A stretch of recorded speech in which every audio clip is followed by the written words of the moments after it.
Chandigarh University and the Film Festival.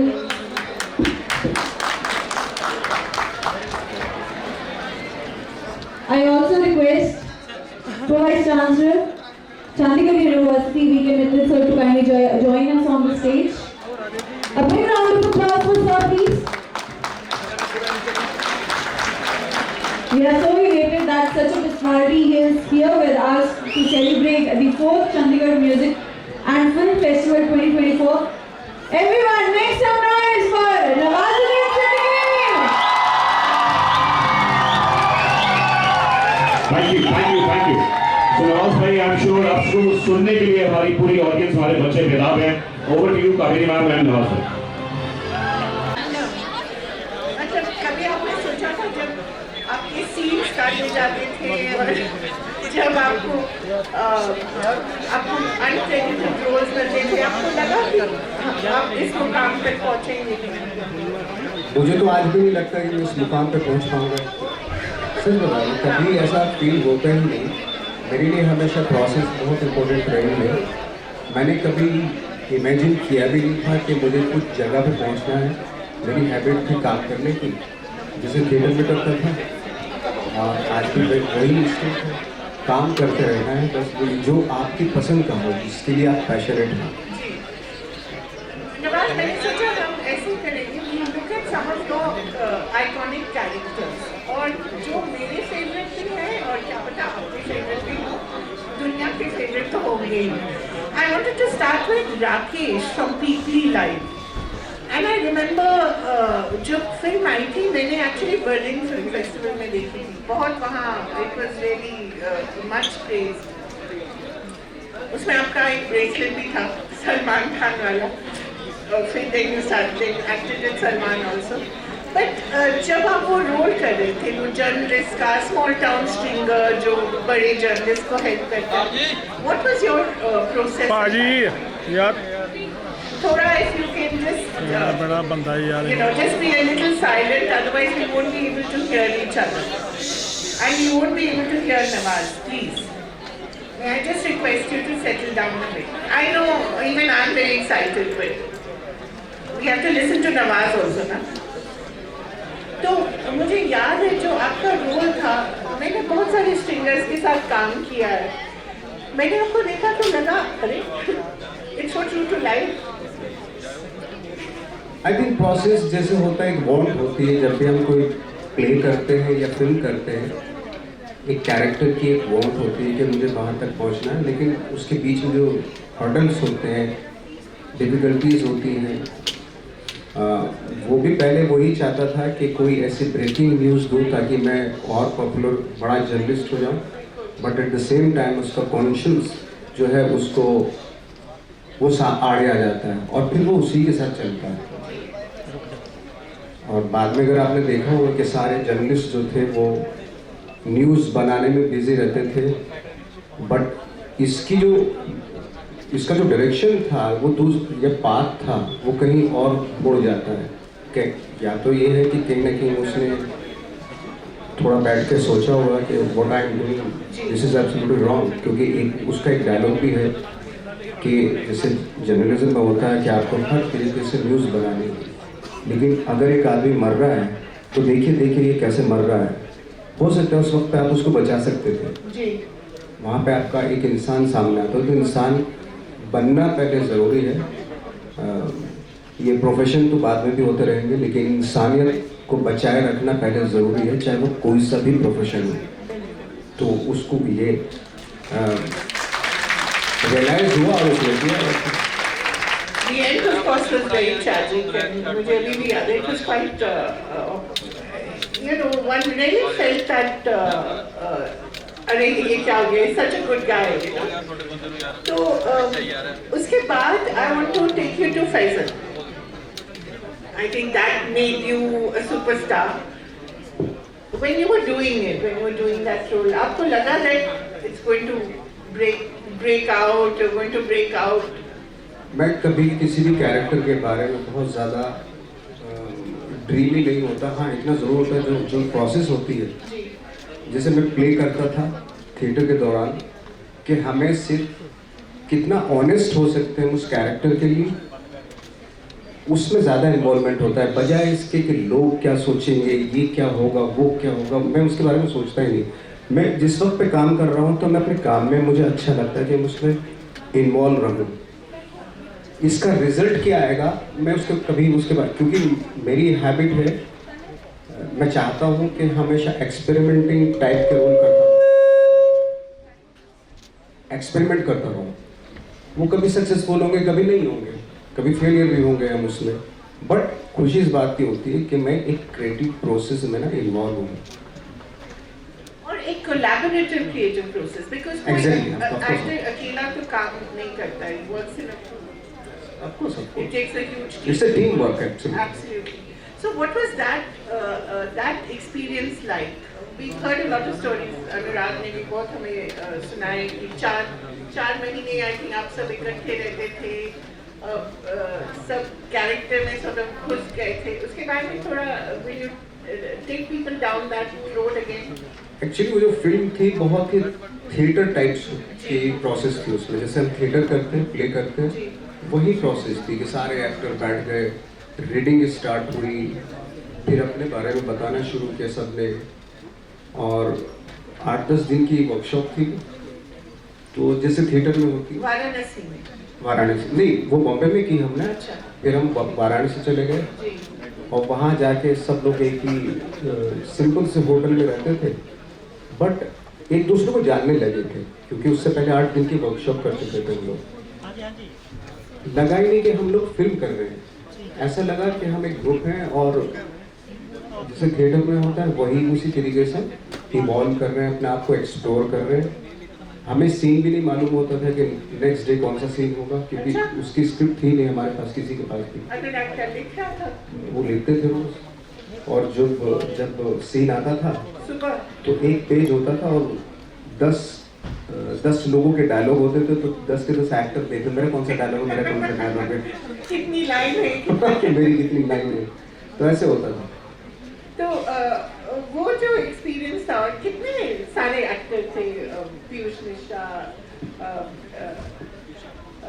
Richa Chadha, Manoj, अब जब आप वो याद करते हैं तब कितने साल हो गए, 12-13 साल जो हो गए, 12-13 साल हो गए। उसमें कोई प्योरिटी थी जो कभी कभी आप मिस करते हैं? चूंकि प्रोसेस ऐसी थी तो प्योरिटी भी थी। अब प्रोसेस जब बदल जाती है तो कहीं ना कहीं प्योरिटी भी खत्म हो जाती है। बाद में जब मैं कुछ फिल्में मैंने की ऐसी जिसमें मेरी प्योरिटी बिल्कुल ही खत्म हो गई, बट उसका गिल्ट भी हुआ मुझे कि मेरी उस तरह की प्योरिटी थी नहीं फिल्मों में, अनफॉर्चुनेटली, जिसका गिल्ट भी हुआ मुझे बाद में। कैसी फिल्में? क्या उसका नाम किक है? नहीं, वो तो मैं नहीं बता पाऊंगा आपको खुद अंदाजा लगाना पड़ेगा। मतलब as an actor you have to do all kinds of cinema, right? आप अपने को नहीं बोल सकते नहीं हम Absolutely. हाँ, देखिए हर फिल्म का अपना एक अलग अलग नज़रिया होता है, अलग तरीके से बनती है, और एक्टर को हर फिल्म के लिए, हर रोल के लिए प्रिपेयर रहना चाहिए। ज़रूरी थोड़ी है कि मुझे वो सेम प्रोसेस हर फिल्म में मिले, ऐसा तो पॉसिबल नहीं है। अभी तो ऐसा होता है कि जाके आपको डायलॉग्स दे दिए जाते हैं, याद करके उसको बोल देते हैं। हाँ, क्योंकि हैबिट है हम लोगों की ऐसी कि उसमें भी ट्राई करते हैं कि कितना ऑनेस्ट हो सकते हैं, क्या क्या नुआंसेस ऐड कर सकते हैं इसमें। वो हैबिट मेरे ख्याल से थिएटर के टाइम से पड़ी हुई है। गैंग्स के बाद आपको कितने लोगों ने आपके अपने डायलॉग सुनाए? मैं मतलब समझ नहीं। गैंग्स ऑफ वासेपुर के बाद आपको कितने लोगों ने अपना डायलॉग सुनाया, बाप का, बेटे का? मैं तो बोर हो चुका, सच बताऊं। दुनिया वही डायलॉग आपको बताती रहती। कभी कभी लगता है कि अपनी भगवान है वो मैं, और इस तरह की जितने भी पॉपुलर हैं, मैं कह रहा हूँ कि जितने भी मेरे डायलॉग्स पॉपुलर हुए हैं उसमें मेरी सबसे वीक एक्टिंग थी, ट्रस्ट में। अच्छा, हाँ, why do you say that? मतलब बाप का, दादा का, भाई का बदला लेगा तेरा खजूर, मतलब क्या है ये? इतना पॉपुलर मुझे मैं आज तक सोचता हूँ कि इसमें ऐसे इसमें तो कोई खास एक्टिंग सब बल्कि जबकि खराब थी मेरी एक्टिंग बहुत ही। अच्छा, हमें हाँ। तो नहीं लगा। और मैं आपको सच बता दूं कि मैंने जिन कैरेक्टर में मुझे लगा कि हाँ यहाँ मैं पूरी तरह से ऑनेस्ट हूँ और ये लोगों को देखना चाहिए, वो पता भी नहीं चला लोगों को। बट जैसे वो सीन है हुमा के साथ, परमिशन लेनी चाहिए ना, और आप फिर भी हाथ उधर रखे हुए और वो कह रहे नहीं हटाइए नहीं, बट परमिशन लेनी चाहिए। तो ऐसे सीन्स में मतलब आई वंडर एक्टर के दिमाग में क्या चल रहा होता है, कितना इम्प्रोवाइज करते हैं, कितना नहीं इम्प्रोवाइज उसमें कुछ नहीं, मेरी लाइफ में हुआ था वो सीन। आपके साथ हुआ? हाँ मेरे साथ हुआ था। आपको किसी ने बोला परमिशन लेनी हाँ चाहिए? मुझे बोला कि ये क्या कर रहे हो, मैंने कहा हाथ रखा है, तो बोले तो इलीगल है, परमिशन लेनी चाहिए। तो जैसे इलीगल बोला मेरे तो मतलब हर जगह से धुआं निकलने लगा। मेरे क्या बहुत बड़ी गलती हो गई और मैं रोने लगा कि मैंने हाँ बहुत बड़ा पाप किया है। जैसे सीन में आप रोने लगे? मतलब रियल लाइफ में जब हुआ था तब भी आप रोने हाँ लगे? तब भी मैं रोना, तभी तो वो सीन किया। मुझे एक और सीन उस फिल्म का बहुत अच्छा लगता है, जब आप फिल्मों के नाम बता रहे हैं और उन्होंने ये भी देखी है, वो भी देखी है, वो भी सीन लगता है कि अच्छा आप दोनों ने मिलके लिखा होगा, अनुराग मसूदलाल रोने ने। नहीं मैंने तो अनुराग लेके आए थे वो सीन, अचानक से जिस दिन शॉप पे चले गए, पता नहीं कौन सा सीन करना है, अचानक से वो सीन ला के दिया कि ये पढ़ना है, हाँ। ये बोल ये देख लो। वो दिखाते थे, देते भी नहीं थे स्पीड, दिखाते थे? दूर से दिखा दिया। अच्छा हमने देखा क्या क्या क्या क्या, तो बोले एक्शन, तो थोड़ी देर के बाद लाइटें वाइटें सेट करके बोले एक्शन। आधा याद था आधा नहीं था, अच्छा। बट वो अनुराग की राइटिंग में ना एक खास बात है कि उसके उनको अगर थोड़ा समझ लो ना तो याद करने की जरूरत नहीं पड़ती, ये खास बात है उनके डायलॉग। तो वो कितना अपनी सारी अपनी फिल्में जो आप देखना चाहते थे या देखी थी वो गिनाई आपने? हाँ वही गिना दे, तो क्यों लिखा हुआ था ना वो, मैंने देखी भी थी वो फिल्म। अच्छा, उसके बाद चलते हैं एक और मेरा बहुत ही फेवरेट कैरेक्टर है, पता नहीं कितने लोगों ने देखी बट देखनी चाहिए, शेख लंच बॉक्स। बड़ा irritating बनाया है बट ऑल्सो वेरी ट्रैजिक। वो जो मिक्स है ना, it's very difficult to manage and yet he's likable, irritatingly and likably. तो ऐसा एक्टर तो है आई नो, बट कैसे कर लेते हैं? मेरा एक दोस्त था, उसको कॉपी किया था मैंने। अच्छा। हाँ But irritating और मेरा रूम दोस्त होगा। पार्टनर ही था वो, हाँ।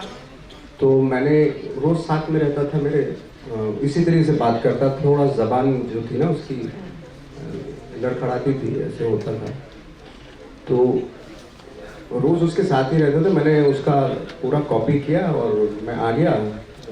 बाद में जब रिलीज हुई उसने खुद देखा, वो भी एक्टर था, अच्छा। उसने खुद देखा अपने आप को लंच बॉक्स में, और उसके बाद मुझे मैसेज किया उसने लिखा कि मैसेज में लिखा कि I saw lunch box, thank you. वो आपसे भी बात करता है? अभी तो बहुत कम हो गई बात, तो लेकिन उसके साथ प्रॉब्लम ये हो गई बाद में कि जब वो कहीं पे भी जाता था ऑडिशन देने के लिए, तो लोग उसको बोलते थे कि यार ये कैरेक्टर मत कर, ये ऑलरेडी नवाज ने कर लिया लंच बॉक्स में। तो वो मेरे को बहुत ज़्यादा गुस्सा हो गया, तो मुझे सड़क पे कहीं मिलता था, मुझे गालियाँ देता था कि वो लोगों को बोलता था कि यार ओरिजिनल में हम हैं, वो हमारा कॉपी किए हैं वो। What a character that was. Next is Chand Nawaz. I think this time, they're going to see it in first day first show. And of course when Salman comes to बहुत तालियां in the audience. What I loved was जब आप आए तब उतनी तालियां बजी and I thought चलो audiences have realized that actors matter.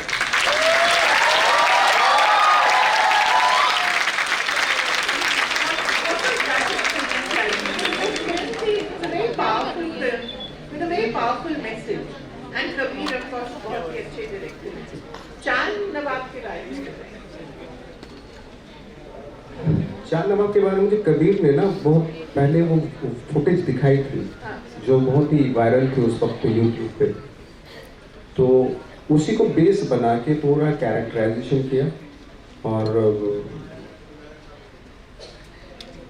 बाकी बहुत ही मुझे थोड़ा सा थैंक्स टू कबीर के उन्होंने थोड़ा सा सलमान भाई की तो थोड़ा खुला छोड़ रखा था मुझे, तो मैं उसमें काफ़ी इम्प्रोवाइज भी किया मैंने। लेकिन जो वो पर्टिकुलर सीन था जो स्टेशन पे होता है, वो मैंने आई थिंक जिस दिन शूट होना था उस नाइट को आई थिंक 100 टाइम उसको मैंने रिसाइट किया था। हाँ, और मैं ऐसा कर दिया वो सीन मैंने कि अगर मुझे रात को उठा के आप बोलते सीन सुना तो मैं खट खट खट खट खट पूरा सीन सुना सकते, तो ना प्रैक्टिस कर ली थी मैंने। नेक्स्ट डे जब हम लोग स्टेशन पे गए शूट करने, कौन सा स्टेशन? वो राजस्थान में कहीं था, हाँ जैसलमेर में। तो जब सीन हुआ वो एक ही टेक में हो गया था। तो हाँ, क्योंकि इतना रट लिया था मैंने वो सीन, ओवर रिहर्स कर लिया था एक्चुअली मैंने, तो वो इजीली पूरा दिन हमें खाली मिल गया बात में एंजॉय करते थे। What was it like working with Salman Bhai? Because he's उनका अगर स्कूल ऑफ एक्टिंग बोले तो काफी डिफरेंट है। He doesn't normally वो जब को एक्टर बोल रहे होते हैं लाइंस, वो नेसेसरली वहाँ खड़े नहीं होते, उससे प्रॉब्लम होती है क्या? बड़े एक्टर्स मतलब बड़े स्टार्स, देखिए जो फॉर्मेट है कमर्शियल फिल्मों का उसमें ज़्यादा फर्क नहीं पड़ता, लेकिन जिस तरह की लाइक हम लोग फिल्में करते हैं उसमें फ़र्क पड़ता है, क्योंकि उसमें पूरा एक्टिंग हमारा इसी चीज़ पे डिपेंड करता है कि गिव एंड टेक होता है ना, एक्शन रिएक्शन होता है, वो बहुत इंपॉर्टेंट होता है, क्योंकि उस एक्शन रिएक्शन से पूरा आपका कैरेक्टराइजेशन जो है ना वो मूव कर रहा होता है। बाकी इस तरह की फिल्मों में चूंकि फॉर्मेट है, अगर वो ना भी हो या मैं ना हूँ या कोई और हो तो इतना ज़्यादा कोई, क्योंकि वो मोस्टली फिल्मों में हमारी फिल्मों में क्या होता है कि डायलॉग ओरिएंटेड होती है, जुमलेबाजी बहुत होती है, उसमें कन्वर्सेशन जो होता है ना, जैसे बातें होती हैं आपस में हम बातें करते हैं, उसकी गुंजाइश बहुत कम है, क्योंकि बातें जब करते हैं तो एक्शन रिएक्शन होता है। जब डायलॉग बाजी होने लगती है कि ये डायलॉग मैंने बोला, नो मैटर कौन खड़ा है कौन नहीं खड़ा, उसके बाद कैमरा उस पर गया, अब वो डायलॉग बोल, उसका डायलॉग मेरा डायलॉग, उसका डायलॉग मेरा डायलॉग, ये चलता रहता है। बट जहाँ पे कन्वर्सेशन होता है, बातें होती है, जैसे अभी हम लोगों की बातें हो रही हैं, वहाँ पे आपको और मेरा होना ज़रूरी है। अगर आप चली जाएं अभी उठ के, तो ये जिस तरह मेरा सुर है, जिस सुर पे मैं बात कर रहा हूँ, आई थिंक वो सुर जो या वो जो एक नेचुरलिज्म है वो बहुत पॉसिबल नहीं हो सकता। तो इसीलिए कभी-कभी हम देखते हैं it doesn't look natural. That could be one of the reasons. नहीं, वो नेचुरल देखिए, वो हमारा फिल्मों का नेचुरलिज्म है, हाँ, that is वो a रियलिज्म, reason हाँ, वो उसका नेचुरलिज्म हो सकता है। हमारी फिल्मों के सर्टेन वो है पैरामीटर्स होते हैं कमर्शियल फिल्मों के, हमें भी उसमें जाके फिट होना पड़ता है। अब आप कहें कि आप कमर्शियल फिल्मों में नॉर्मली ऐसे डायलॉग बोलोगे तो वो वर्क नहीं करेगी, क्योंकि उसका जब स्टार्ट होती है, स्टार्ट टू फिनिश एक वर्ल्ड होता है, उस वर्ल्ड को दिखाना पड़ता है, वो वैसा है, वो जो हमारे रियल लाइफ से कहीं से भी कनेक्टेड नहीं है। जैसे बदलापुर में जो आपका रियल कैरेक्टर, मतलब बहुत ही उससे खराब आदमी मैंने जिंदगी में नहीं देखा होगा। उससे आप बच जाते हैं। रमन राघव भी काफी खराब आदमी। रमन राघव की या बदलापुर, रमन राघव में भी वो तो साइकोपैथ है, उसका गॉड केस यार भी मतलब गंदा आदमी। How you play such horrible people?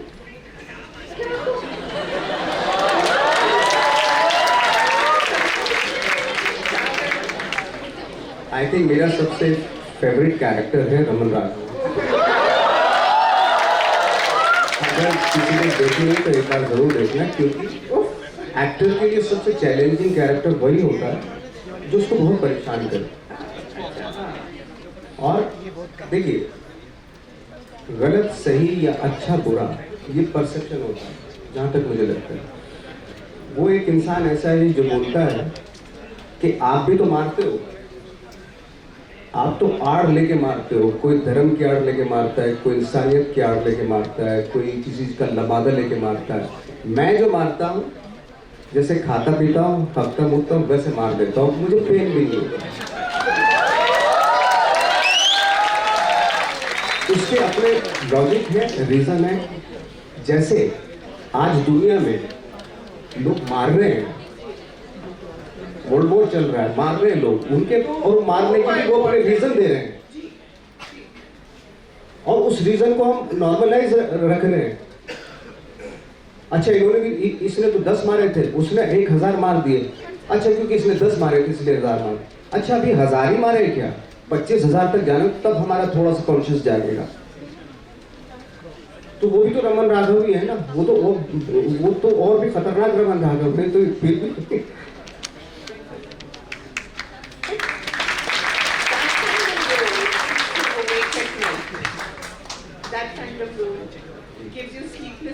Of course उसने, क्योंकि मेरा जो था ना, इस थ्योरी पे बिलीव करना शुरू में बहुत मुश्किल था कि ये एक आदमी बिना पेन के किसी को भी मार सकता, वो बहुत मुश्किल था मेरे लिए एज ए नवाब।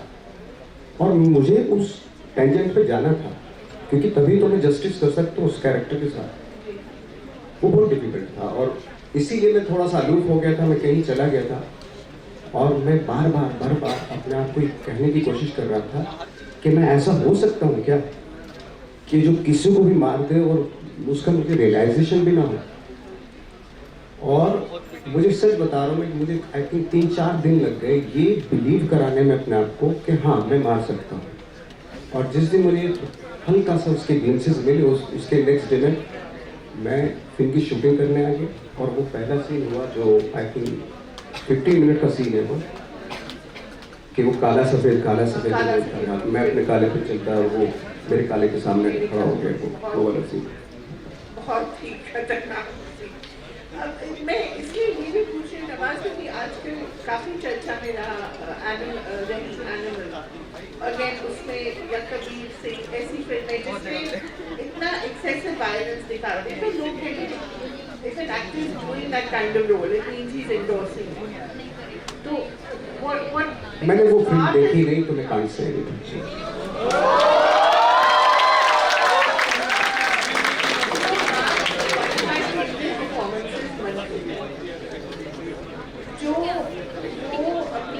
शब्दों से करता है, इन अ वे रमन राघव अपने एक्शन से क्या पता करता हो, और जो आपका एक डायलॉग है वो प्लीज आप मुझे इनको ऑडियंस को सुना दीजिए, इफ दे डोंट नो, कि मैं वही लिखता हूँ जो समाज में होता है। अगर आपको इनसे पे मैं एक्चुअली बहुत टाइम हो गया, मैं बिल्कुल ही आउट ऑफ टच हो गया मंटो के उससे, बट उस जो मैं वही लिखता हूँ जो समाज में हो रहा है। हाँ, मंटो की फिलॉसफी यही थी, हाँ, कि अगर आपको मुश्किल है उससे तो मतलब आप हाँ मैं क्या था, काले बोर्ड पे सफेद चौक, हाँ उस तरह का कुछ था। एक थी उसकी स्पीच जो जिसमें वो लिखता है हिंदुस्तान जिंदाबाद पाकिस्तान जिंदाबाद, इन चीखते चिल्लाते नारों के बीच कई सवाल थे, मैं किस अपना मुल्क कहूँ, लोग धड़ाधड़ के मर रहे थे, इन सब सवालों के मुख्तलिफ जवाब थे। एक हिंदुस्तानी जवाब है, पाकिस्तानी जवाब है, हिंदू जवाब है, मुसलमान जवाब। कोई से 1857 के खंडर में ढूंढता है, कोई मुगलिया हुकूमत के मलबे में टटोलने की कोशिश कर रहा है, सब पीछे देख रहे हैं, लेकिन आज के कातिल लहू और लहू से तारीख लिखते जा रहे हैं। ये मजमून सुनाते सुनाते मैं आप सबसे मार खा रहा हूँ, लेकिन हिंदू मुस्लिम फसाद में अगर कोई मेरा सर खो दे तो मेरे खून की हर बूंद रोती रहेगी। मैं आर्टिस्ट हूँ, वो अच्छे जख्म और भत्ते का मुझे पसंद नहीं।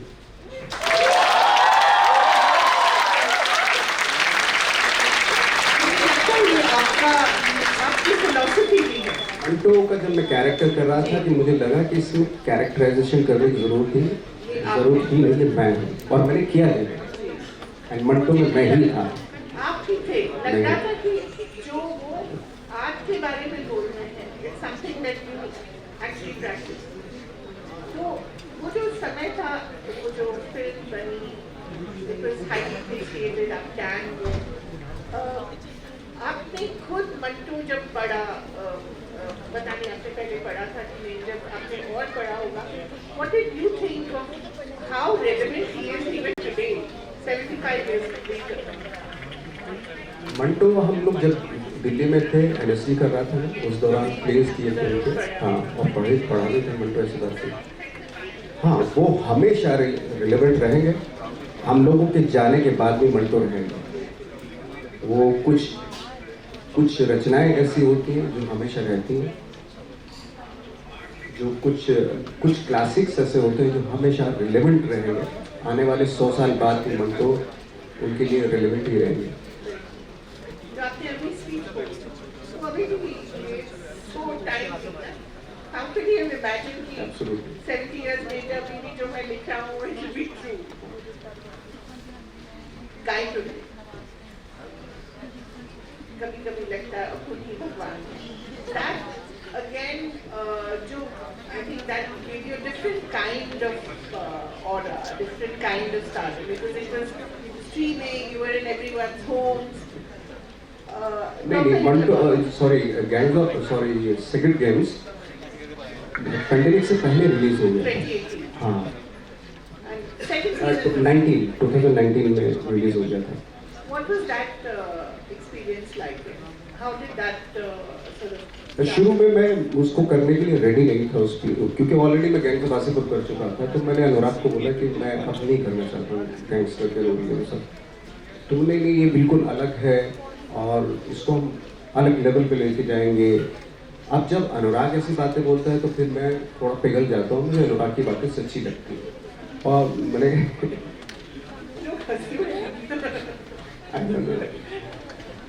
तो मैंने शुरू किया। But Anurag is very convincing. ना? बहुत कन्विंसिंग है और मेरे लिए तो वो एक झूठ भी बोलते मैं सच मान लेता हूँ उनकी बात को। मेरा बिलीफ है साथ में तो करना शुरू किया। तो बाद में लगा कि हाँ, जो अनुराग ने बोला था वो सच था। क्योंकि आई थिंक कभी कभी लगता है कि जैसे हम लोग बोलते हैं ना कि वर्सटैलिटी क्या है या टाइप कास्ट क्या होता है। आप एक कॉप का अगर कैरेक्टर कर रहे हैं उसको करने के 1000 तरीके होते हैं और 1000 रोल अगर के एक इंसान को एक ही तरह से करेगा तो आई थिंक वर्सटैलिटी की सबसे बड़ा चैलेंज यही होता है जब एक रोल को आप 10-12 तरीके से कर सकते हैं, वो वर्सटैलिटी होती है। वर्सटैलिटी इज नॉट लाइक कि आप तो अलग अलग किरदार कर रहे हैं। बहुत सारे एक्टर्स स्टार्स हैं, उनके नाम ले सकता हूँ बट नाम नहीं लूँगा। बट आई थिंक सबसे खूबी यही है कि एक किरदार को अलग अलग तरीके से आप कर सकें। जैसे आपका जो कॉप है, रईस का कॉप है, कहानी का पुलिस ऑफिसर है, या रात अकेली का पुलिस ऑफिसर है, कितना डिफरेंट है ना?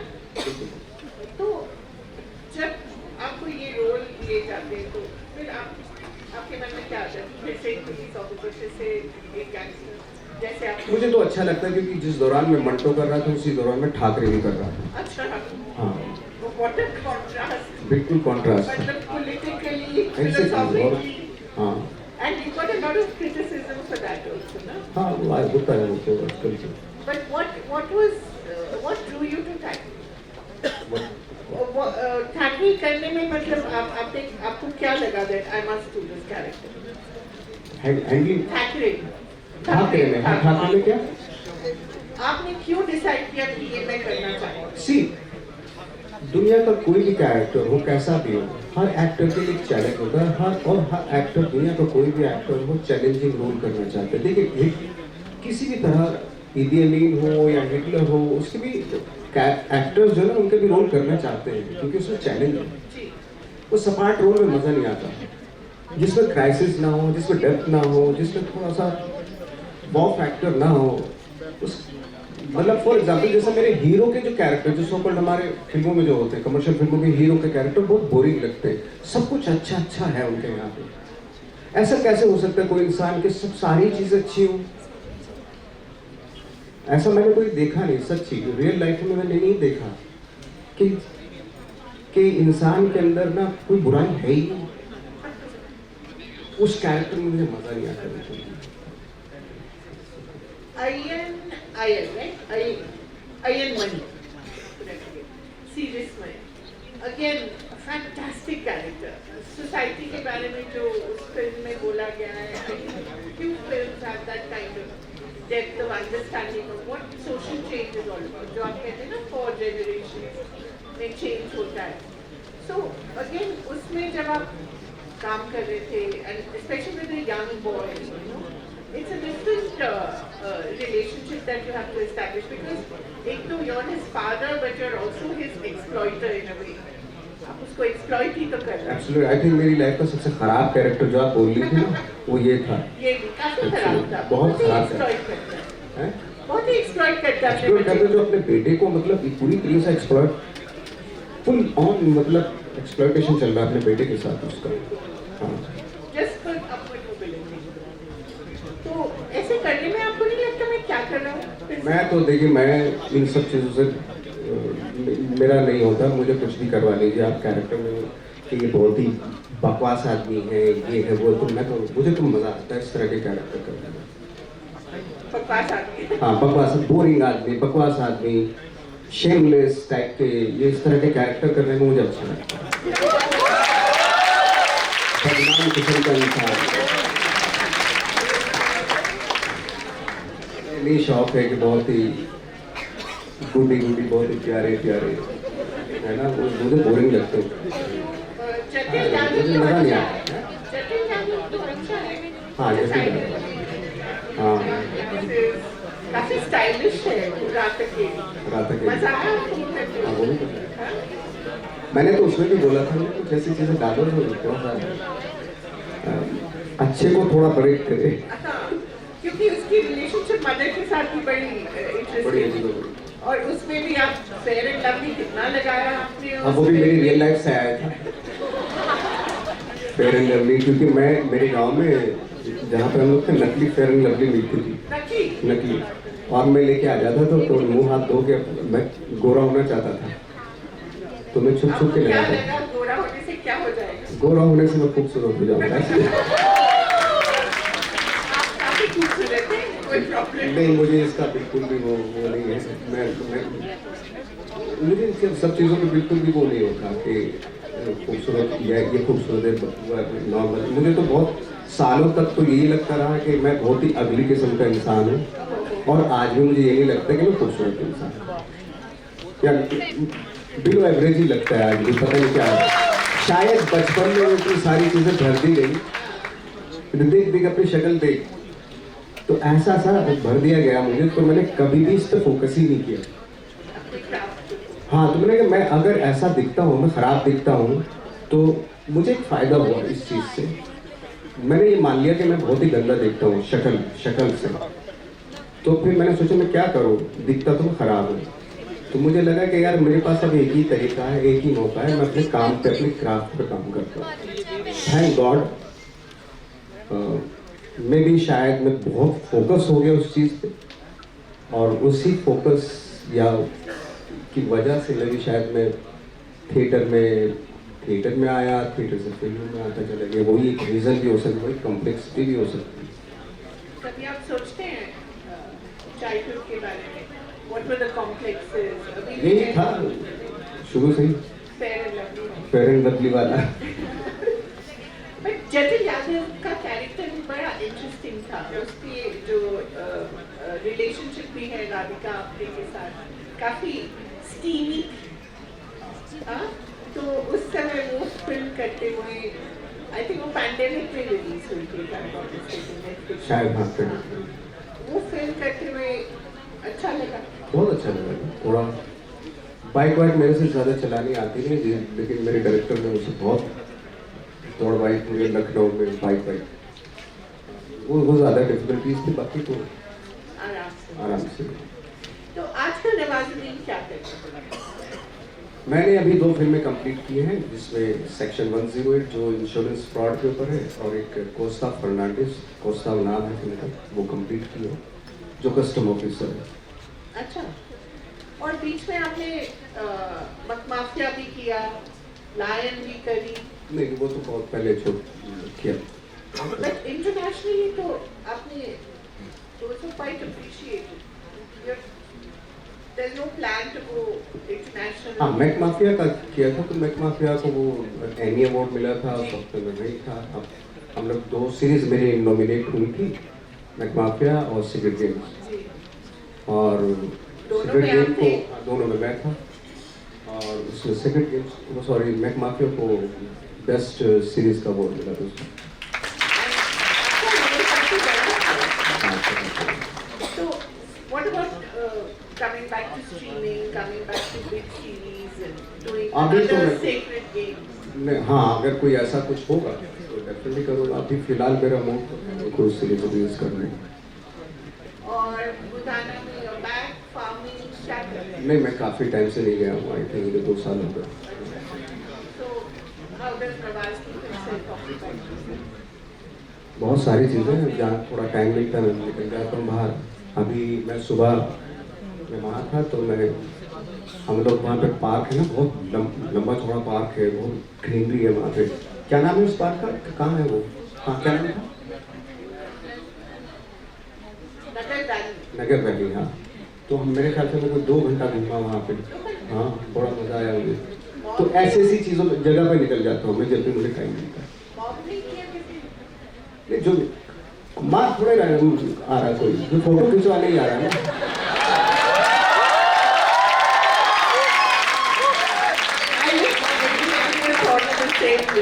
But they don't.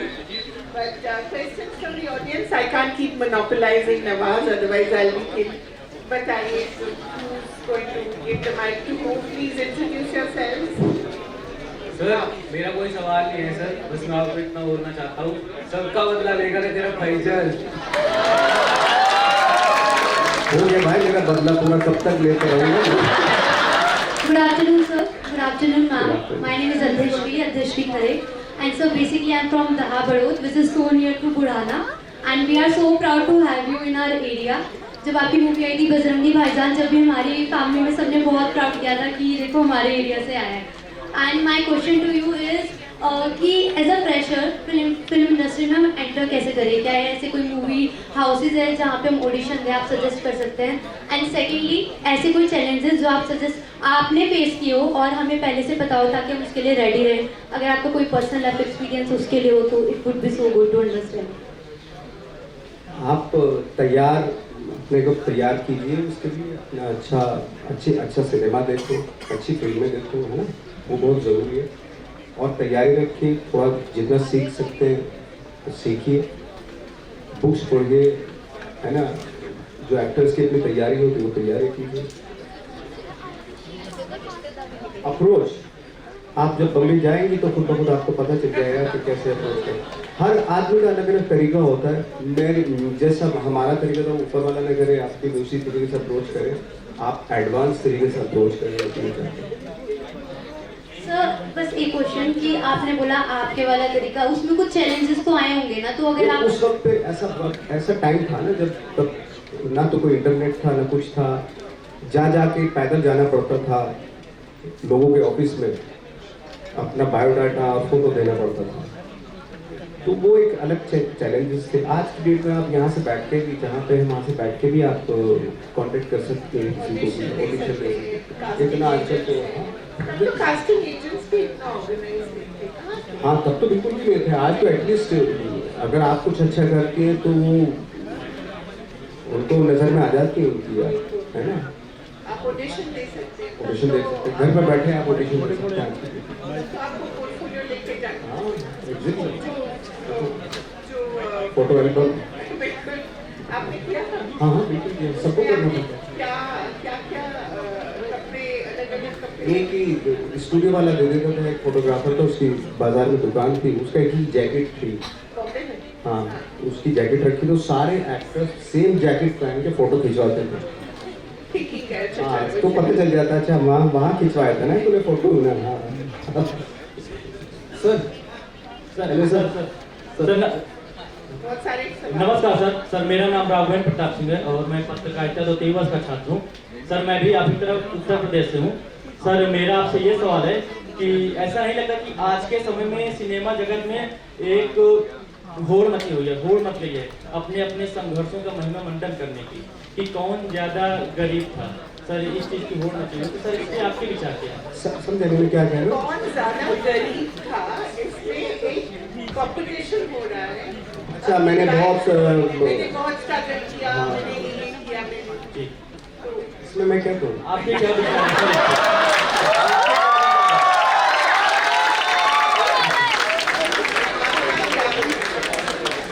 इसमें मेरा क्या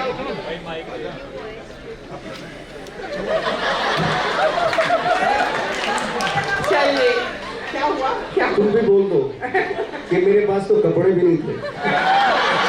वो जो तुम कह रहे हो बिल्कुल सही कह रहे हो, होड़ लगी हुई बातें, उस होड़ में शामिल हो जाओ।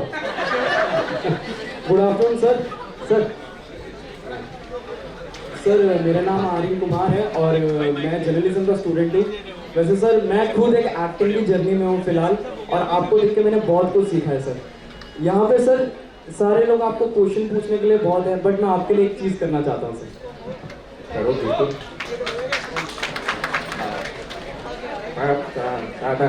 भाई का सबका बदला लेगा ना फैजल।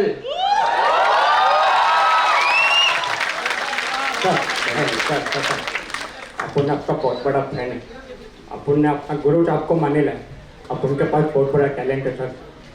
मैं 15 मिनट तक अपनी सांस रोक सकता हूँ, बहुत कुछ हो गए।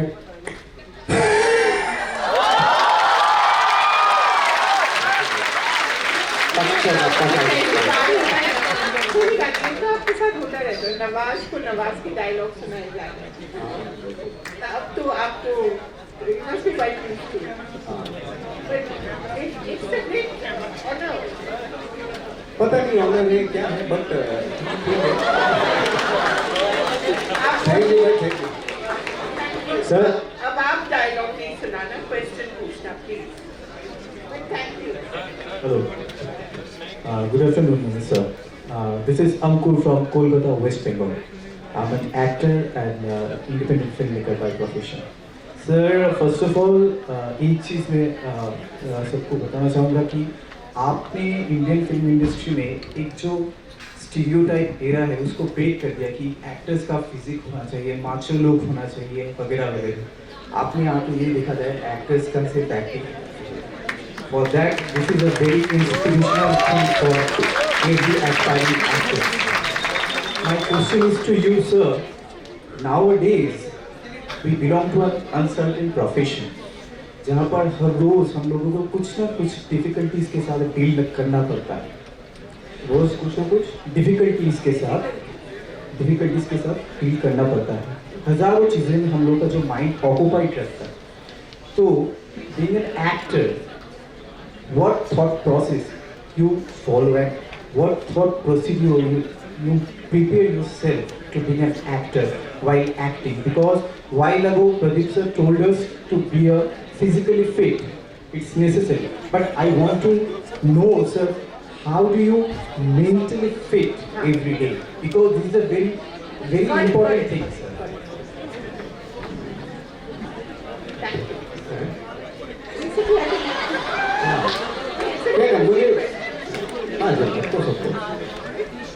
मेरा क्या है कि जिस चीज़ का आपको पैशन होता है ना, तो नो मैटर कि आप आपकी लाइफ में क्या चल रहा है क्या नहीं हो रहा है, जब आप जो पैशन हो तो उसके वो वाला काम करना शुरू करते हैं, तो आई थिंक बाकी चीज़ें तो मेरा जो एक्सपीरियंस वो यही है कि बाकी चीज़ें तो होती रहेंगी, यू नो, चलती रहेंगी दुनियादारी वाली बातें, क्योंकि जो आपका जो पैशन है वो उसमें 100% ऑनेस्टी होना बहुत ज़रूरी है। आई थिंक पैशन होता है 100% ऑनेस्टी होती है तभी पैशनेट होता है।